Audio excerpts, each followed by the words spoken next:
Hello aspirants, welcome to ఏకేఎస్ఐఎస్ academy daily current affairs. So నేను ఇచ్చినటువంటి క్వశ్చన్కి చాలామంది ఆన్సర్ పెట్టారు. గ్లోబల్ జెండర్ గ్యాప్ ఇండెక్స్ ఇది ఎవరిస్తారు? World economic forum. ఇట్లాంటి రిపోర్ట్స్ మీద క్వశ్చన్స్ చాలా రెగ్యులర్గా వస్తాయి, not only in UPSC but also in other exams. అలాగే మెయిన్స్ రాసేటప్పుడు కూడా ఇట్లాంటి రిపోర్ట్స్ని ఉటంకిస్తేనే మీకు మార్క్స్ బాగా వచ్చేటటువంటి అవకాశం ఉంటుంది. ఇక ఈరోజు టాపిక్ మనము woody encroachment in grass lands. So దీని పేరిట ఒక చిన్న రిపోర్ట్ అనేటటువంటిది వచ్చింది. సాధారణంగా మనం మొక్కలు పెంచితే, చెట్లను పెంచితే పర్యావరణానికి, భూమికి, మనుషులకి, జంతుజాతులకి ఇది ఉపయోగకరము. ఖచ్చితంగా దీనివల్ల పర్యావరణ పరిరక్షణ జరుగుతుందని అనుకుంటాం. కానీ ఈ రిపోర్ట్ దానికి భిన్నంగా చెప్తుంది. మీరు మొక్కలు నాటడం వల్ల, అంటే అన్ని చోట్ల కాదు, నేను చెప్తాను అది, మొక్కలు నాటడం వల్ల పర్యావరణానికి నష్టం కలుగుతుందని చెప్తోంది ఈ రిపోర్ట్. సో ఎక్కడన్నా మొక్కలు నాటడం వల్ల పర్యావరణానికి నష్టం కలుగుతుంది అని ఖచ్చితంగా ఈ రిపోర్ట్ చెప్తుంది. అదేంటి అనేటటువంటి అంశాన్ని మనం ఈరోజు చూస్తున్నాం హైలైట్స్ ఆఫ్ ద స్టడీలో. సో వుడీ ఎన్క్రోచ్మెంట్ అంటే ఏంటి, అలాగే ఇది పర్యావరణం పైన, జీవ వైవిధ్యము, అలాగే ఎకోసిస్టమ్ వీటిపైన ఎలా ఎఫెక్ట్ చూపిస్తుంది, ప్రపంచవ్యాప్తంగా ఎలా ఉంది, భారతదేశంలో ఎలా ఉంది, హ్యూమన్ ఇన్ఫ్లుయెన్స్ ఎట్లా ఉంది, మిటిగేషన్ అండ్ కన్జర్వేషన్ ఎఫర్ట్స్, అలాగే impact on declining grass lands. మనం క్లాస్లోకి వెళ్ళే ముందు, ఈ టాపిక్లోకి వెళ్ళే ముందు గ్రాస్ ల్యాండ్స్ అంటే ముందుగా మనం ఒకటి చూడాలి. గ్రాస్ ల్యాండ్స్ అంటే మీ అందరికీ తెలుసు కదా, గడ్డి ఎక్కువగా మొలుస్తూ ఉంటుంది ఆ ప్రాంతాల్లో. అంటే కొంతలో కొంత అవి మైదాన ప్రాంతాల్లాగే కనిపిస్తూ ఉంటాయి. సో ఈ గ్రాస్ ల్యాండ్స్ బేసికల్గా మనకి ప్రపంచం అంతటా, ఈ భూమి అంతటా కూడా విస్తరించి ఉన్నాయి. అమెరికాలో వీటిని ప్రైయరీస్ అని అంటారు. యూరోప్లోకి వచ్చేసేటప్పటికి పుస్తాజ్ అని అంటారు, ఇది ఇటలీ ప్రాంతం అక్కడ ఉంటుంది. అలాగే స్టెప్పీస్ రష్యాలో ఉంటాయి. మంచూరియా గ్రాస్ ల్యాండ్స్ ఇది కొంచెం చైనాకి పైన మంగోలియా ఆ ప్రాంతంలో ఉంటుంది. ఆస్ట్రేలియాలో సవానా అని అంటారు. ఇంకా కింద వస్తేనేమో డౌన్స్ అని అంటారు. సౌత్ ఆఫ్రికాలో వెల్స్ అని అంటారు. ఆఫ్రికాలో మళ్ళీ దీన్ని సవానా అని పిలుస్తారు. సౌత్ అమెరికాలో కంపోస్, పంపాస్. భారతదేశంలో కూడా ఈ గ్రాస్ ల్యాండ్స్ ఉన్నాయి. In the places of Gujarat చాలా తక్కువగా ఉంటుంది. సో ఈ గ్రాస్ ల్యాండ్స్ అనేటటువంటి వాటిలో అనేక జంతు జాతులు ఉంటాయి. ఉదాహరణకి ఆఫ్రికన్ సవానాలో మనకి చాలా ఎలిఫెంట్స్, అలాగే ఈ యొక్క జాగ్వర్ ఇలాంటివి, అలాగే మామూలుగా చీత, చిరుతపుల్లలు, జాగ్వర్లు కాదు కానీ చిరుతపుల్లలు, లయన్స్, సింహాలు, మరికొన్ని ఇతర జాతులు, ఖడ్గమృగాలు, ఇట్లాంటివన్నీ కూడా దొరుకుతాయి. సో ఇప్పుడు వీటికి సంబంధించి మనకు ఒక రిపోర్ట్ వచ్చింది. అది ఏం చెప్తుంది అసలు న్యూస్లో అంటే, ఈ యొక్క గ్రాస్ ల్యాండ్స్ అనేటటువంటి ప్రాంతాలు ఏవైతే ఉన్నాయో, అంటే ఇలా గడ్డి మొలిచేటటువంటి ఈ భౌగోళిక ప్రాంతాలు ఏవైతే ఉన్నాయో, అక్కడ చెట్లు పెంచడం వల్ల, చెట్లు పెరగడం వల్ల బయోడైవర్సిటీ అనేటటువంటి దానికి నష్టం కలుగుతుంది. సాధారణంగా ఈ పాయింట్ ఏం చెప్తుందంటే ఇంక్రీజ్ ట్రీ కవర్, అంటే ఎక్కడైనా కూడా చెట్లు పెంచితే జీవ వైవిధ్యానికి లాభం అని చెప్తుంది. కానీ University of Witwatersrand, అలాగే కేప్ టౌన్ అండ్ ఆక్స్ఫర్డ్, ఈ యూనివర్సిటీలు ఏం చెప్తున్నాయంటే కొన్ని ఎకోసిస్టమ్స్లో, ఎస్పెషల్లీ ఓపెన్ ఎకోసిస్టమ్స్, అంటే బాహాటంగా కనిపించేటటువంటి కొన్ని ప్రాంతాలు ఉంటాయి, జీవారణ్యాలు. సో బాహాటంగా కనిపించే జీవారణ్యాలు అంటే గ్రాస్ ల్యాండ్స్, మీకు కొన్ని వేల ఎకరాలు అలా ఓపెన్ ల్యాండ్ ఉంటుంది.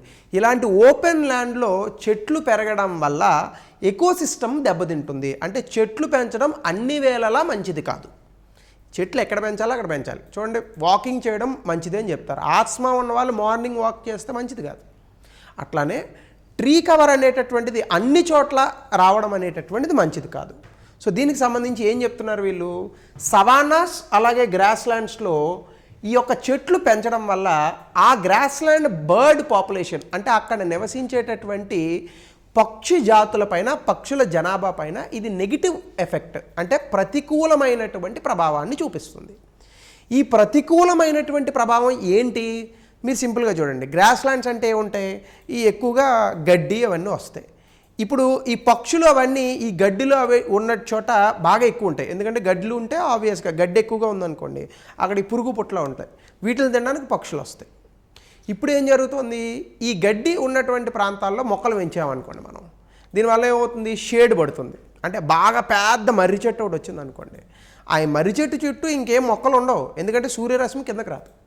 సో దీనివల్ల ఈ గ్రాస్ ల్యాండ్స్ అంతమయ్యేటటువంటి అవకాశం ఉంది. దీనివల్ల పర్యావరణం పైన ప్రతికూలమైనటువంటి ప్రభావం పడుతుంది. సో ఈ గ్రాస్ ల్యాండ్స్ అనేటటువంటివి మనం సృష్టించినవి కాదు, అక్కడ ఉన్నటువంటి వాతావరణ భౌగోళిక పరిస్థితుల వల్ల వాటంతటా అవే వచ్చాయి ఈ ప్రపంచంలో. సో ఇలాంటివి కనుక దెబ్బతింటే జీవారణ్యము జీవ వైవిధ్యము రెండు కూడా దెబ్బతింటాయి. సో కాబట్టి these ecosystems naturally support species. అంటే కొన్ని స్పీషీస్ కొన్ని జంతుజాతులు ఓపెన్ హ్యాబిటాట్స్కి అలవాటు పడి ఉంటాయి. ఉదాహరణకి మన దేశంలో గ్రేట్ ఇండియన్ బస్టర్డ్ అని ఒక పక్షి ఉంది. బాగా అతి పేరు పెద్దదేమో కానీ చిన్న పక్షుల్లో ఒకటి. ఈ గ్రేట్ ఇండియన్ బస్టర్డ్ అనే పక్షి గ్రాస్ ల్యాండ్స్లో నివసిస్తుంది. కానీ ఈ మధ్యకాలంలో ఆ గ్రాస్ ల్యాండ్స్లో మనం ఎలక్ట్రికల్ లైన్స్ వేయడం వల్ల ఆ షాక్ కొట్టేసి చచ్చిపోతున్నాయి అవి. సో ఇలాంటి కొన్ని పక్షులు ఉంటాయి, అవి ఓపెన్ హ్యాబిటేట్లో బ్రతుకుతాయి. చీతాస్ ఓపెన్ హ్యాబిటేట్లో బ్రతుకుతాయి. మీకు గ్రాస్ ల్యాండ్స్ ఉన్నందువల్లే చీత వేగంగా పరిగెడుతుంది. మీరు చీతాను పట్టుకొచ్చి బాగా నీరు ఇవన్నీ ఉన్న అడవిలో వేయండి, చచ్చిపోద్ది అది. సో కాబట్టి ఇట్లాంటివి ఏవైతే ఉన్నాయో ఇవన్నీ ఇలా ట్రీ ఎన్క్రోచ్మెంట్ అంటే చెట్లు ఆ ప్రాంతాల్లోకి రావడం వల్ల జీవ వైవిధ్యం దెబ్బతిని ఈ యొక్క స్పీషీస్ అన్ని అంతమయ్యేటటువంటి అవకాశం ఉంది. ఇది ఈ సర్వే చెప్తున్నటువంటి అంశం. అందులో హైలైట్స్లోకి వెళ్తే మనం గ్రాస్ ల్యాండ్స్ అండ్ సవానాస్ చూస్తే ట్రాపికల్ అండ్ టెంపరేట్ రీజియన్స్. అంటే ట్రాపికల్ అంటే మీకు తెలుసు కదా 23.5 డిగ్రీలు ఆ పై నుంచి మనం లెక్క పెడుతూ ఉంటాం అటు ఇటుగా. సో ఈ ట్రాపికల్ టెంపరేట్ అంటే కొంచెం కూల్ రీజియన్స్. ఇక్కడ మనకి ఈ గ్రాస్ ల్యాండ్ అంటే గడ్డితో ఉన్నటువంటి ఈ ప్రాంతాలు కనిపిస్తాయి. ఇవి మొత్తం భూమిపైన 40% ఉన్నాయి. ఇందులో ఏనుగులు, రైనోసరస్, బస్టర్డ్స్ అంటే పక్షులు, ఫ్లోరికన్స్ అవి కూడా ఒక రకమైన పక్షి, ఇవన్నీ జంతుజాతులు అక్కడే కనిపిస్తూ ఉంటాయి. సో ఇప్పుడు ఎప్పుడైతే ఈ గ్రాస్ ల్యాండ్స్ అనేటటువంటి దెబ్బతిన్నాయో ఈ జంతుజాతులన్నీ కూడా ఇబ్బంది పడేటటువంటి అవకాశం ఉంది. ఇది ఒకటి రిపోర్ట్ చెప్తున్నటువంటి అంశం. 2 వుడీ ఎంక్రోచ్మెంట్ అంటే ఓపెన్ హ్యాబిటాట్స్ ఏవైతే ఉన్నాయో ఈ గ్రాస్ ల్యాండ్స్ లాంటివి అక్కడ చెట్లు వచ్చేస్తున్నాయి ఇప్పుడు. అంటే మనం చెట్లు నాటడం వల్ల కావచ్చు, లేదా క్లైమేట్ చేంజ్ వాతావరణ మార్పుల్లో భాగంగా అక్కడ చెట్లు రావడం అవ్వచ్చు. ఈ కారణంగా మనకి ఏమవుతుంది, ఈ ఓపెన్ హ్యాబిటాట్స్ అన్నీ అంటే బాహాటంగా ఉన్నటువంటి ఈ ప్రాంతాలు, భౌగోళిక ప్రాంతాలన్నీ కూడా చెట్లతో నిండిపోతున్నాయి. సో దీనివల్ల ఏమవుతుంది, గ్రాస్ ల్యాండ్స్ అంతరించిపోతాయి, దాని తాలూకా సైజ్ తగ్గిపోతుంది. సో అప్పుడు అక్కడ ఉన్నటువంటి జంతుజాతులన్నీ కూడా ఇబ్బంది పడతాయి. దీన్నే వాడు ఏమంటున్నాడు, వుడీ ఎంక్రోచ్మెంట్. వుడీ ఎంక్రోచ్మెంట్ అంటే చెట్లు ఆవరిచ్చేస్తున్నాయి ఆ ప్రాంతాల్లో. సో దీనివల్ల ఏమవుతుంది, ఎకోసిస్టమ్ అనేది హోమోజనైజేషన్ అయిపోతుంది. అంటే అక్కడ ఉన్నటువంటి జీవారణ్య ప్రాంతాలన్నీ కూడా ఒకే రకంగా వచ్చేస్తాయి. సో మొత్తం భూమి అంతా అమెజాన్ ఫారెస్ట్లో ఉందనుకోండి, మనుషులు బ్రతకడం కష్టం. పాములు, ఇవి కప్పలు ఇవన్నీ వచ్చినాయి అనుకోండి, చచ్చిపోతాం మనం. సో ఎక్కడికక్కడ జంతుజాతులు వీటన్నిటిని కూడా ప్రకృతి రెగ్యులేట్ చేస్తూ ఉంటుంది. అందుకే మీరు చూడండి, భౌగోళిక ప్రాంతాలు అన్నీ ఒకేలా ఉండవు. దక్షిణ భారతదేశ భౌగోళిక ప్రాంతం ఒకలా ఉంటుంది, ఉత్తర భారతదేశం ఒకలా ఉంటుంది, ఈశాన్య రాష్ట్రాలు ఒకలా ఉంటాయి, అమెరికా ఒకలా ఉంటుంది. So there are different changes. ఈ చేంజెస్కి మనం అడాప్ట్ అయ్యాం. మీరు హైదరాబాద్లో లేదనుకుంటే తెలుగు రాష్ట్రాల్లో, తమిళనాడులో చూడండి, హార్డ్లీ టెంపరేచరు వింటర్లో కూడా 15 డిగ్రీలు, మహా తగ్గితే 12 డిగ్రీలు, సింగిల్ డిజిట్ ఉండదు. నార్త్ ఇండియాకి వెళ్తే మీకు 0 ఉంటుంది. మనం అందుకే నార్త్ ఇండియాకి వెళ్తే వణుకుతాం, వాళ్ళు మామూలుగానే ఉంటారు. ఇంక ఇది పోయి ఉక్రెయిన్కి వెళ్ళాం అనుకోండి, ఇంక చచ్చినట్టే మనం, -20 డిగ్రీస్ ఉంటుంది.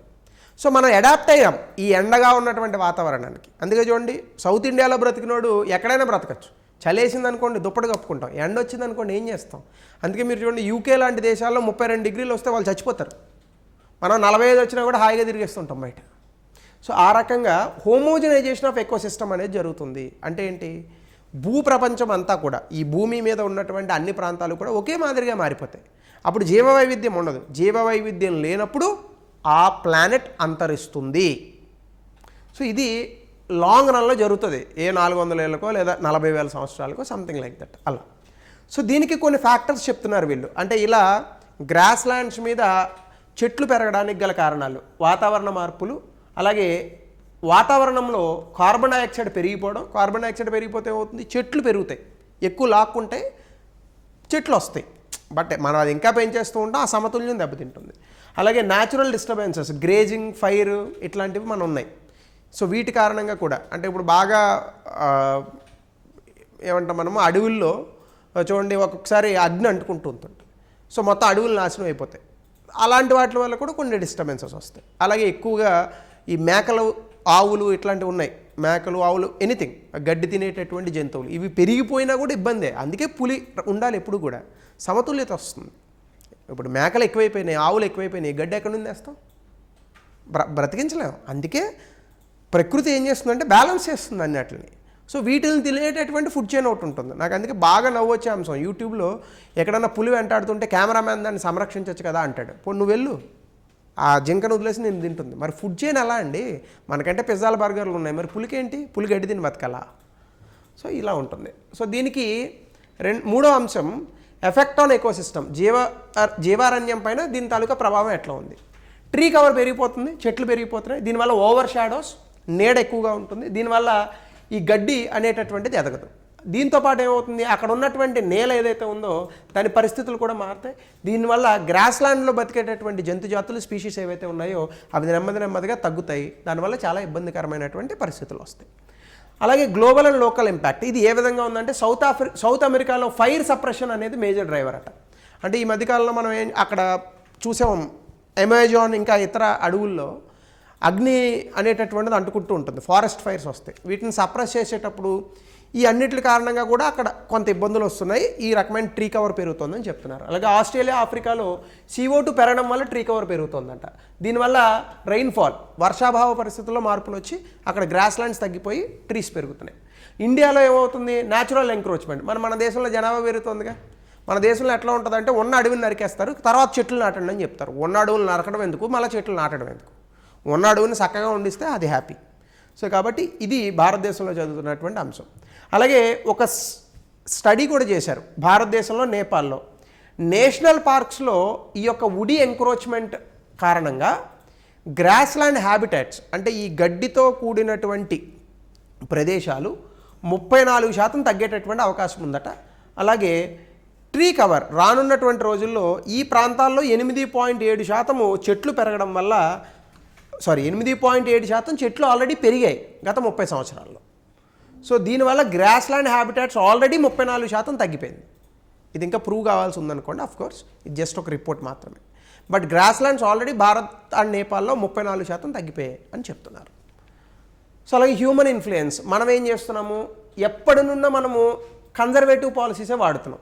ఏంటి, చెట్లు ఎక్కువ నాటాలి, ఎక్కడ నాటాలి అనేది ఉండదు, ఖాళీ ప్రదేశాలు ఉంటే నాటేయడమే.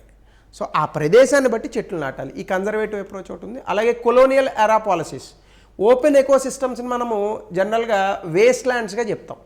ఏదైనా ఎకోసిస్టమ్ అడవి ఉందనుకోండి, దాన్ని వేస్ట్ ల్యాండ్ అని చెప్పి వేస్తారు ధరణి పోర్టల్లోనో ఇంకో పోర్టల్లోనో.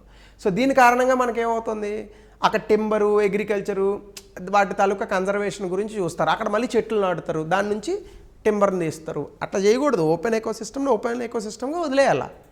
ప్రకృతిని దాని పని దాన్ని చేసుకొని ఇస్తే మన పనిని మనం చేసుకొని ఇస్తాం. అలాగే కార్బన్ సెక్వెస్ట్రేషన్, అంటే ఈ మధ్యకాలంలో మనం ఏం చేస్తున్నాము, కార్బన్ డైఆక్సైడ్ లెవెల్స్ని పెంచేస్తున్నాం. దీన్ని తగ్గించాలంటే చెట్లు నాటాలి, ఎక్కడ పడితే అక్కడ చెట్లు నాటుతాం. దీనివల్ల కూడా గ్రాస్ ల్యాండ్స్ దెబ్బతినేటటువంటి అవకాశం ఉంది. సో ఈ రకంగా మనం చెప్పొచ్చు. సో మిటిగేషన్ అండ్ కన్జర్వేషన్ ఏం చేయాలి, ఈ వుడీ ఎంక్రోచ్మెంట్ గురించి ఇంకా ఎక్కువగా మనము ఎవిడెన్స్ తీసుకురావాలి. ఈ రిపోర్ట్స్ని చాలా దేశాలు నమ్మట్లేదు. సో దీనికి సాక్ష్యాధారాలను సేకరించాలి. అలాగే దీని మీద లాంగ్ టర్మ్ పర్యవేక్షణ అనేటటువంటి చేయాలి, దీర్ఘకాలిక పర్యవేక్షణ. అలాగే అవుట్డేటెడ్ టెర్మినాలజీస్, ఓపెన్గా ఏదైనా ఒక ఎకోసిస్టమ్ ఉంటే అది వేస్ట్ ల్యాండ్, పనికిరాని బీడు భూములు అని చెప్పకూడదు. అది ఎకోసిస్టమ్, అది దాన్ని ముట్టుకోకూడదు. హాట్స్పాట్ కిందో, నేషనల్ పార్క్ కిందో, వాట్ ఎవర్ ఇట్ ఈస్, దానిగా చేసి దాన్ని కన్జర్వేషన్ చేయాలి. అంతేగాని ఓపెన్ ల్యాండ్ ఉంటే అందులో అగ్రికల్చర్ చేసేయడాలు అట్లాంటి పనులు చేయకూడదు. అలాగే కన్జర్వేషన్ స్ట్రాటజీస్ చేయాలి, ఎస్పెషల్లీ జీవ వైవిధ్యాన్ని పెంపొందించడానికి, గ్రాస్ ల్యాండ్స్ని కాపాడడానికి, ఇంకా బలోపేతం చేయడానికి మనము కన్జర్వేషన్ ఎఫర్ట్స్ అనేటటువంటి వాటిని తీసుకురావాలి. సో దీనికి సంబంధించి impact of declining grass lands, ఒకవేళ గ్రాస్ ల్యాండ్స్ తగ్గితే మనకు వచ్చే ఇంపాక్ట్ ఏంటి, ఎకలాజికల్ ఇంపాక్ట్, బయోడైవర్సిటీ పోతుంది, జీవ వైవిధ్యం. సో దీనివల్ల వాతావరణ మార్పులు వస్తాయి. అలాగే వాతావరణంలో దీని మీద చాలా ప్రభావం ఉంటుంది. నేల తన యొక్క సారాన్ని కోల్పోతుంది, వాటర్ సైకిల్స్ ఇబ్బంది పడతాయి. సో తుఫాన్లు, వర్షాభావ పరిస్థితులు ఇవన్నీ మారుతాయి. సోషియో ఎకనామిక్ ఇంపాక్ట్స్, అంటే మనం చేసేటటువంటి లైవ్లీహుడ్, జీవన ఆధారం పైన దీని యొక్క ప్రభావం ఉంటుంది. వ్యవసాయంలో ఉత్పాదకత కూడా తగ్గుతుంది, దీనివల్ల ఫుడ్ షార్టేజ్ వస్తుంది, ఆకలితో చావులు చేస్తాం. సో ఇది జరిగేటటువంటి అంశం. సో దీనికి సంబంధించి సవానా గ్రాస్ ల్యాండ్స్కి సంబంధించి 2021లో క్వశ్చన్ ఇచ్చాడు యూపీఎస్సీలో. దీని ఆన్సర్ని మీరు కమెంట్ సెక్షన్లో పెట్టండి. అలాగే ప్రపంచ జీవ వైవిధ్యం, పర్యావరణ వ్యవస్థ ఆరోగ్యంపై క్షీణిస్తున్న గడ్డి భూముల యొక్క ప్రధాన ప్రభావాలను చర్చించండి. ఇప్పుడు చెప్పిన అంశమే 200 పదాల్లో రాయండి. It will help in assisting you. It will help in answer writing for environmental questions. Okay, thank you.